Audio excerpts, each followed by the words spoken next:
Right మనం ప్రస్తుతం Panjagutta police station దగ్గర అయితే ఉన్నాం. ఏదైతే మంగ్లీ భారీ ఎత్తున స్కామ్ చేసిందనేసి కూడా 1 వీక్ 2 వీక్స్ నుంచి అయితే తెగ వార్తలు అయితే వస్తున్నాయి. సో ఇప్పుడు బాధితులు కూడా పంజగుట్ట పోలీస్ స్టేషన్కి రావడం జరిగింది. ఏదైతే అడ్వకేట్ సుబ్బారావు గారు కొట్లాడుతున్న ఏదైతే విషయం ఉందో ఇక్కడ అడ్వకేట్ సుబ్బారావు గారు కూడా ఇక్కడ రావడం జరిగింది. సో నిన్న ఏదైతే మంగ్లీ గారు వేసిన ఎలిగేషన్స్ ఉన్నాయో అవన్నీ కూడా ఇప్పుడు క్లారిటీగా ఇవ్వడం అయితే జరిగింది. చూసారు కదా విజువల్స్ లో కూడా. సో ఫైనల్ గా ఒకసారి బాధితులకు కూడా క్లారిటీగా అడిగి తెలుసుకుందాం ఇంకా మరిన్ని విషయాలు. సో మనతో ప్రస్తుతం మంగ్లీ బాధితులు అయితే ఉన్నారు. మంగ్లీ పేరు చెప్పుకొని ఏదైతే పెద్ద స్కామ్ జరిగిందో 150 కోట్లు స్కామ్ జరిగిందనేసి కూడా తెగ 1 వీక్ నుంచి వార్తలు అయితే వస్తున్నాయి. ఒకసారి బాధితులను కూడా అడిగి తెలుసుకుందాం. అన్న చెప్పండి అన్న, ఎంత ఎంత ఇచ్చారు, మీరు ఎంత ఇన్వెస్ట్ చేశారు? మా టీమ్ దంతా 9,75,00,000 చిల్లర ఉందండి. మేము 100 మంది పైన ఉన్నాము.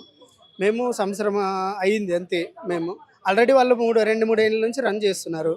వాళ్ళ ఆఫీస్ ఓపెన్ చేసినప్పుడు ఎవరున్నారు ఆడ సెంటర్లో సార్ చూడండి. ఇప్పుడు ఇది ఫేకా? ఇది ఫేక్ అయితే కాదు కదండి. ఇది ఫేక్ అయితే కాదు కదా.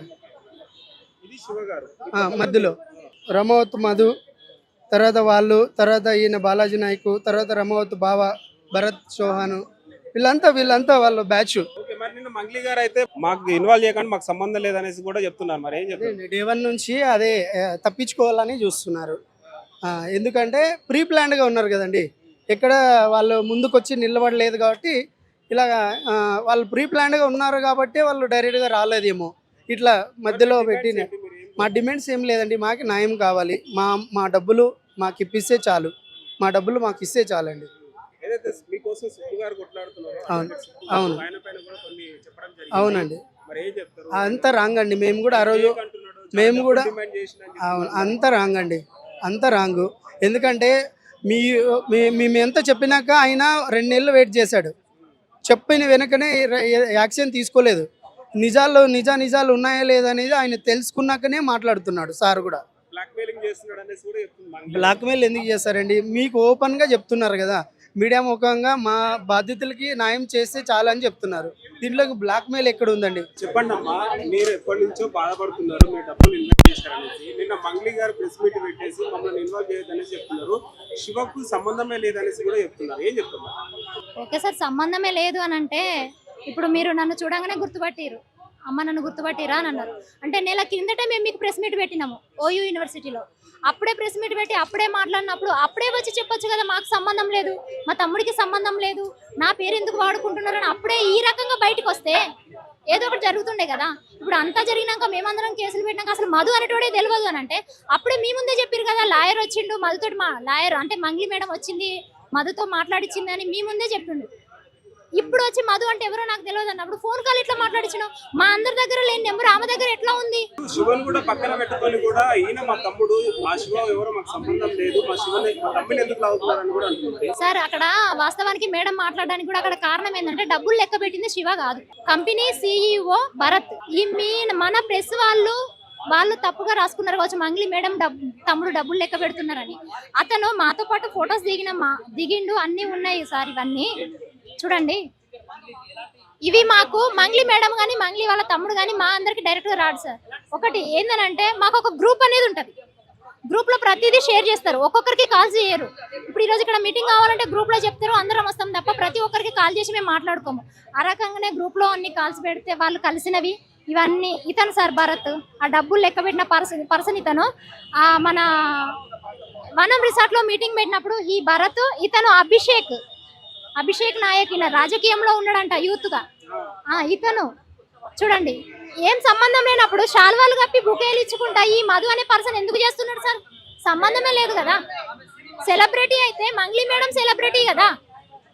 మంగ్లీ మేడం సెలబ్రిటీ అన్నప్పుడు తమ్మునికి శాల్వాలు కప్పించారు. ఆయన ఏం పెట్టిండు మీ దగ్గర? మరి ఇప్పుడు ఆ మధు అనే పర్సన్ ఎప్పుడైతే జైలుకి వెళ్ళిపోయాడో అందరికీ అన్ని ఎక్కడెక్కడ అయిపోయినాయి. 3 నెలల క్రితం కూడా మధు వచ్చి ఒక పట్టంచెరులో ఒక ఎమ్మెల్యే గారి ఇంటి దగ్గర అతను మాట్లాడి మాకు ఇవన్నీ అతను వేశారు. మధు చెప్పిండు సార్ 3 నెలల్లో డబ్బు ఇస్తా అన్నాడు, 2% వడ్డీ ఇస్తా అన్నాడు. ఎవరి డబ్బులు వాళ్ళకి, టీంలో ఉన్న వాళ్ళందరికీ 3 నెలల్లో డబ్బులు ఇస్తాను, 2% వడ్డీ ఇస్తాను. ఆ 3 నెలలు కూడా ఇస్తా అని మాట్లాడిన పర్సన్ అక్కడ మీటింగ్ అయినప్పటి నుంచి మాకు కాంటాక్ట్ లో లేడు. ఈ పక్కకున్న పెద్ద మనిషి నాది బాధ్యత అన్నాడు. ఈ పక్కకున్న పెద్ద మనిషి నాది బాధ్యత, 3 నెలల్లో వాడు డబ్బులు ఇవ్వకపోతే యమకాంత్ రెడ్డిని వీడిని ఇద్దరు నాకు నేను 3 నెలలు టచ్ లో ఉండి ఇచ్చేస్తా అని చెప్పి అతన్ని మొత్తము పట్టించుకోకుండా ఉంటే మేము ఎవరిని నమ్మాలిగా? ఇప్పుడు ఎవరైతే ఎమ్మెల్యే పర్సన్ అని వచ్చినాం సార్ మేము, ఇప్పుడు అతనే పట్టించుకున్నప్పుడు మేము ఎవరికి చేస్తాము? ఇతని దగ్గర కూడా మేము అందరం వచ్చి కలవలేము కదా. ఎవరైతే ఇతన్ని కలిసిరో ఎవరైతే ఇతన్ని కల్పించారో వాళ్ళ నుంచి మాకు ఇన్ఫర్మేషన్ వస్తుంది. పట్టించుకున్నప్పుడు మేమేం చేస్తాం సార్? మా సందలో మేము కేసులు పెట్టి మేము మీడియా ముందుకు రాకపోతే ఏం చేస్తాము? బాధ్యత తీసుకున్నప్పుడు ఇప్పుడు సుబ్బు సార్ బాధ్యత తీసుకున్నారు, ఇంత గొడవ అవుతున్నా కూడా బాధ్యత తీసుకున్న పర్సన్ వచ్చి మాట్లాడాలి కదా. చాటుకి ఎందుకు? అతనికే మళ్ళీ మన మధ్యలో ఉండి ఏమంటారు సెటిల్మెంట్ అంటారు కదా, అతనికి మధ్యలో ఉండి సెటిల్మెంట్ చేయాల్సిన అవసరం ఏముంది సార్? ఇప్పుడు మీరైతే ఏదైతే సుబ్బు గురించి చెప్తున్నారు, అడ్వకేట్ సుబ్బు గారి గురించి ప్రెస్ మీట్ లో మంగ్లీ గారు చెప్పారు, కేవలం బిగ్ బాస్ కోసము, సింపతి కోసము, సెలబ్రిటీ హోదా కోసమే ఇదంతా చేస్తున్నాడు అనేసి కూడా చెప్తున్నారు మంగ్లీ గారు. ఏం చెప్తారు? ఆయన ఒక పబ్లిక్ ప్రాసిక్యూటర్ సార్. ఆయన ఒక పబ్లిక్ ప్రాసిక్యూటర్. ఆయన ఫేమస్ అవ్వాలంటే ఇది ఒక కేసే అవసరం లేదు కదా, ఇంకా చాలా విషయాలలో మాట్లాడొచ్చు. పెద్ద పెద్ద వాళ్ళు తెలిసి ఉంటారు ఆయనకి. ఎవరి ద్వారా అయినా డబ్బు సంపాదించాలంటే ఎవరి ద్వారా అయినా సంపాదించవచ్చు కదా. మమ్మల్ని ముందట పెట్టుకొని మమ్మల్ని రోడ్డు మీద ఆయన ఎందుకు సంపాదిస్తాడు సార్? మమ్మల్ని ఆయన ఫీజు అడగనప్పుడు వాళ్ళని ఎట్లా డబ్బులు డిమాండ్ చేస్తాడు చెప్పండి?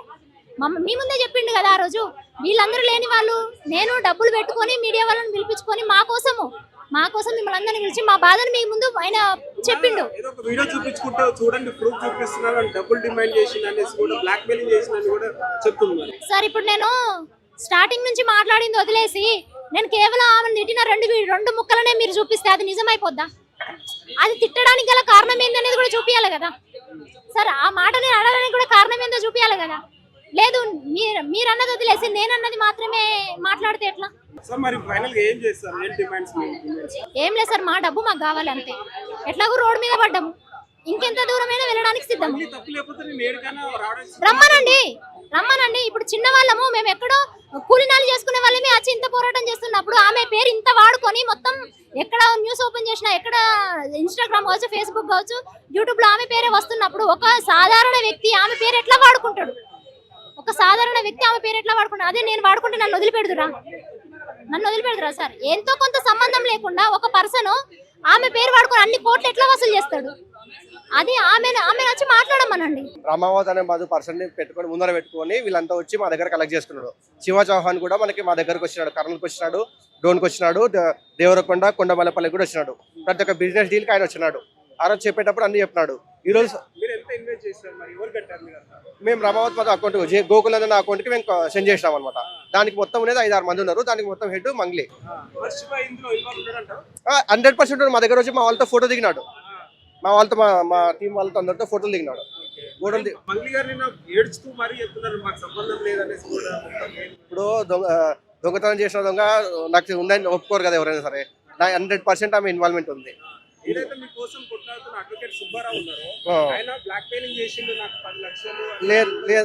లేదు. ఆ సుబ్బు సారు మా కోసం ఇంతమంది జనాలు చూస్తున్నారు కదా, ఇంతమంది జనాల కోసం ఫైట్ చేస్తున్నాడు. ఆయనకి పాలిటిక్స్ వాళ్ళ నుంచి కానీ పెద్ద పెద్ద వాళ్ళ నుంచి కానీ కాల్స్ వచ్చి బెదిరింపులు కూడా వచ్చినాయి. వాళ్ళు కూడా వచ్చి బెదిరించినారు. అయినా కూడా జనాలకి న్యాయం చేయాలని చెప్పి ఈరోజు నిలబడి ఫైట్ చేస్తున్నాడు. 100% సూపర్ స్టార్ చేసింది కరెక్ట్ చేస్తున్నాడు. నిన్న ఫాల్స్ అలిగేషన్స్ ఇచ్చినారట మొత్తం. అందరు జనాల డబ్బులు అందరికి వచ్చి ఎవరు డబ్బులు వాళ్ళకి వస్తే హ్యాపీ అనమాట. డబ్బులు తీసుకున్న తప్పుడు సంబంధం ఉందని చెప్పింది. డబ్బులు తీసుకొని పక్క పోయినప్పుడు ఇప్పుడు ప్రాబ్లం వచ్చినప్పుడు సంబంధం లేదని చెప్తుంది.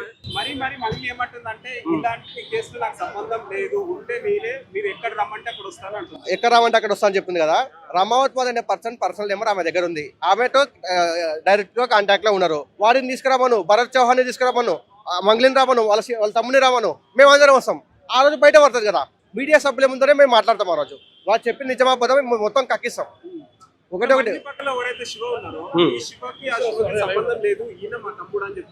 లేదు. ఫోటోలు మా వాళ్ళతో మొత్తం మాతో లంచ్ చేసినాడు. అక్కడ కర్నూలులో కలిసినాము, హైదరాబాద్లో 2 సార్లు కలిసాము, కొండమల్లపల్లి 2 సార్లు కలిసాము. ఆ అపార్ట్మెంట్ కు 6 సార్లు వెళ్ళాం మేము. కోకపేటలో ఉందన్నమాట. ఆ వీడియో ఫొటోస్ కూడా మా దగ్గర. లేదు మాట్లాడలేదు. ఓన్లీ ఇన్స్టాగ్రామ్ లో నేను మెసేజ్ చేస్తున్నా. ఒకప్పుడు మీరు సంబంధం ఉందని చెప్పి మాట్లాడినారు. ఆ రోజు రామావత్ మధు వల్లనే మీరు మాకు పరిచయం అయినారు. ఈ రోజు మీకు సంబంధం లేదని చెప్తున్నారంటే మళ్ళీ అది ఇది అని చెప్తున్నాడు అనమాట.